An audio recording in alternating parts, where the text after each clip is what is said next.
There's not a lot of evidence right now that agreements, negotiations with the Americans, for any country, for any jurisdiction, to get an agreement without tariff.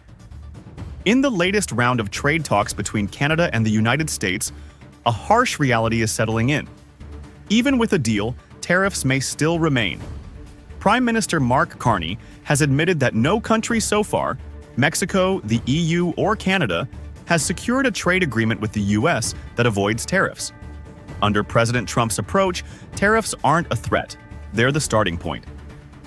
A 35% levy on Canadian goods is already set to take effect on August 1st. It targets products not compliant with the USMCA. But even that framework offers no real safety net. Trump has said these tariff letters are final, and for now, they are. That leaves Canada negotiating not to avoid tariffs entirely, but to contain them. The Prime Minister says Canada may have to live with American tariffs even if a trade deal is reached. Americans, he says he expects discussions will intensify between now and the end of the month, and we'll be working hard on that. And that's where Carney's approach becomes so striking. Unlike traditional negotiators who manage expectations and hedge against failure, Carney has gone all in. He hasn't presented a backup plan. He hasn't laid out what Canada would do if a deal isn't reached. Instead, he's repeatedly framed success as not just possible, but necessary. In recent weeks, Carney dropped Canada's proposed digital services tax. That was a major concession, pulled off the table with no equivalent gesture from the US. His hope, it seems, is to preserve the talks long enough to find a workable path forward. This is a political gamble, and not a quiet one. The Prime Minister has taken personal responsibility for the outcome, rallying provincial leaders, labor groups, and businesses around a singular objective: get a deal. The risk is obvious. If he fails, the cost won't just be economic, it will be political. But why take such a risky path? Because Canada may not have many other options. The Canadian economy remains heavily dependent on exports to the US, over 68% as of May 2025. Nearly 90% of those exports currently comply with the USMCA. But compliance is not protection. Trump has already imposed tariffs on sectors technically covered by that agreement: steel, aluminum, pharmaceuticals, and copper. That's why Carney's all-in strategy may be more about containment than victory. The idea is to lock in whatever certainty can be salvaged before broader exemptions are revoked. Analysts like Tyler Meredith have warned, any concession made now, under pressure, cannot be used in next year's renegotiation of the USMCA itself. So every move is costly, not just today but tomorrow. 5%. Canada inexplicably seems to be on the hit list and getting the highest tariffs of any country. It's an extremely difficult situation for all countries right now, given the volatility and the unpredictability of this president.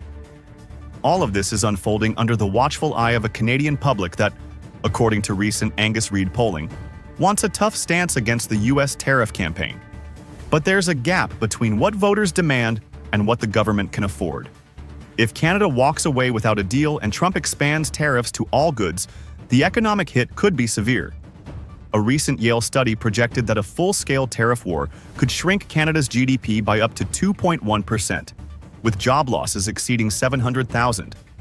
US households too would feel the pain, averaging $2,500 in added annual costs per family. But neither side seems eager to blink. This is not a moment for posturing. It's a moment for damage control. At this stage, the idea of a tariff-free deal with Trump's America appears off the table. What's left is a narrower objective: to shield as much of the Canadian economy as possible for as long as possible. Carney's strategy is bold, risky, and exposed. He has put everything on the table: relationships, policies, and even political capital. Whether that gamble pays off or becomes a case study in overcommitment will be known by August 1st.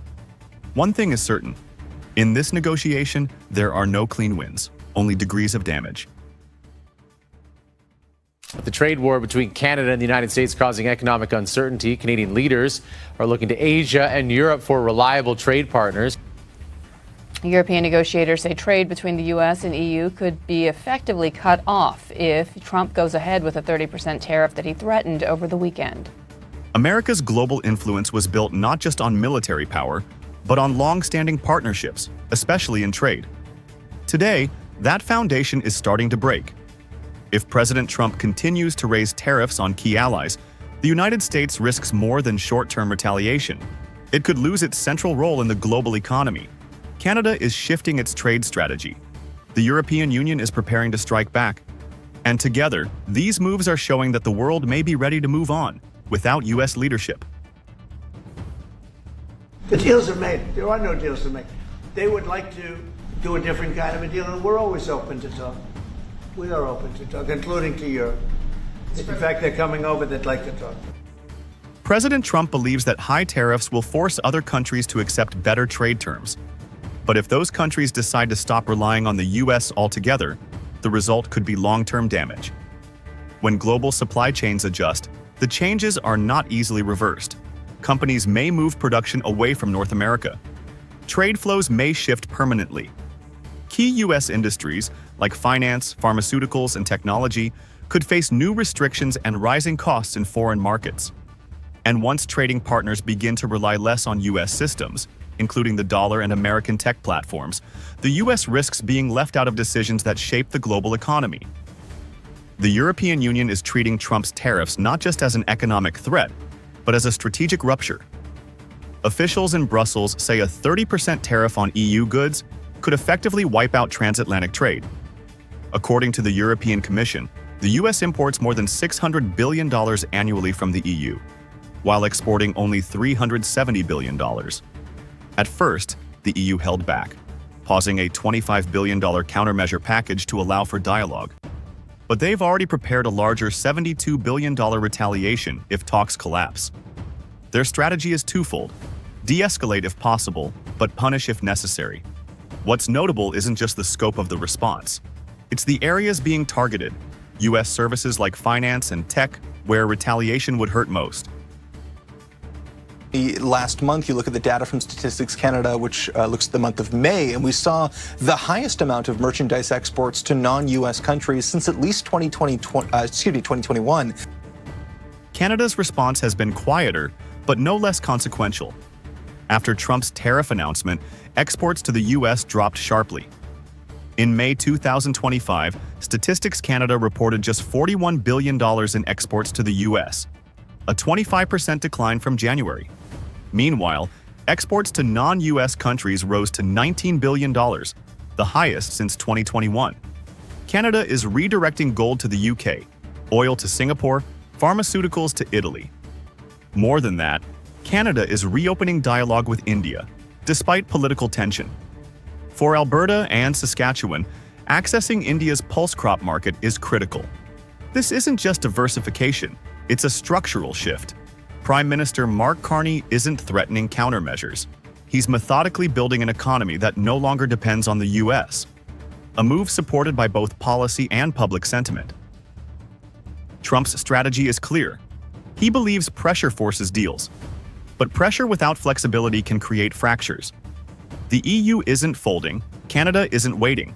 And if Trump continues down this path, America may win a few concessions, but lose the cohesion that once made it powerful. In trying to maximize leverage, Washington could undermine its own role in global leadership. Allies won't leave in anger. They'll simply move on, with new partners, new trade routes, and a future that no longer revolves around the U.S. Trust, once broken, is hard to rebuild. Trump's tariff play may feel strong in the short term, but the long game is different. And as Canada restructures and Europe prepares its counterpunch, one reality grows clearer. The world won't wait for America to lead. Not if it keeps pushing them away. The U.S. president also signed and sent off letters today to several countries, including two major trading partners. The president is threatening to raise the tariffs on Japan and South Korea if they reciprocate with levies of their own. On July 7th, President Donald Trump announced that formal letters had been sent to Japan and South Korea.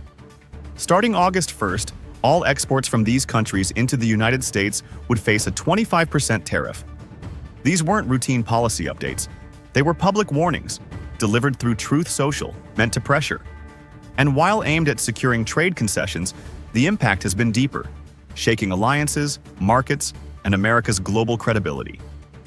These would be 25% tariffs on all Japanese and South Korean exports into the U.S., effective on August 1st, changes saying, quote, these tariffs may be modified upwards or downwards depending on our relationship with your country. Is that there is no certainty. Japan and South Korea are not just trade partners. They are cornerstone allies, economically, strategically, militarily. Yet the letters treated them no differently than geopolitical rivals. The 25% tariff matches the reciprocal rate framework Trump introduced on April 2nd.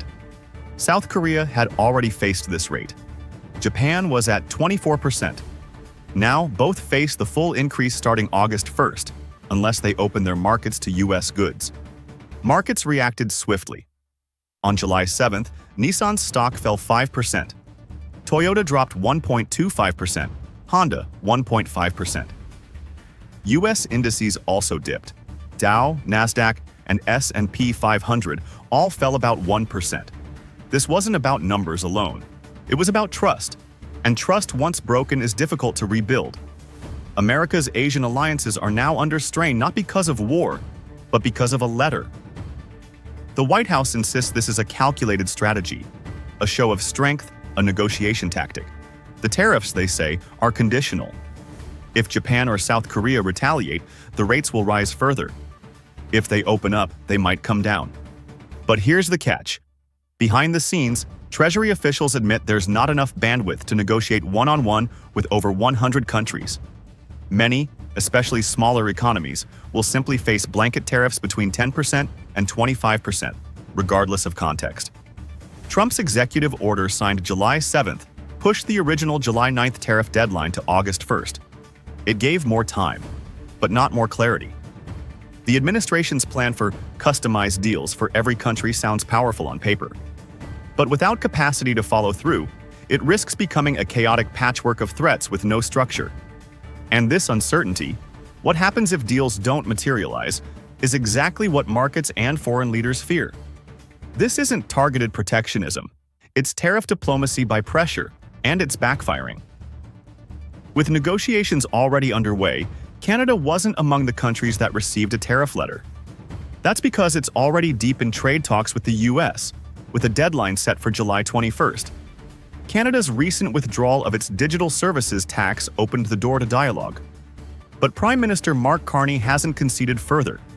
Instead, Canada is quietly preparing domestic support packages, especially for its aluminum industry, which is still facing U.S. tariffs of up to 50%. Ottawa isn't reacting emotionally. It's planning strategically, holding the line until the U.S. either offers a reasonable deal or overreaches. Then there's China. For now, Beijing hasn't received a new tariff letter. The U.S. and China remain under a temporary tariff truce through mid-August. But officials in Beijing are watching closely. By fracturing U.S. relationships with Japan and South Korea, Trump may be doing China's work for them.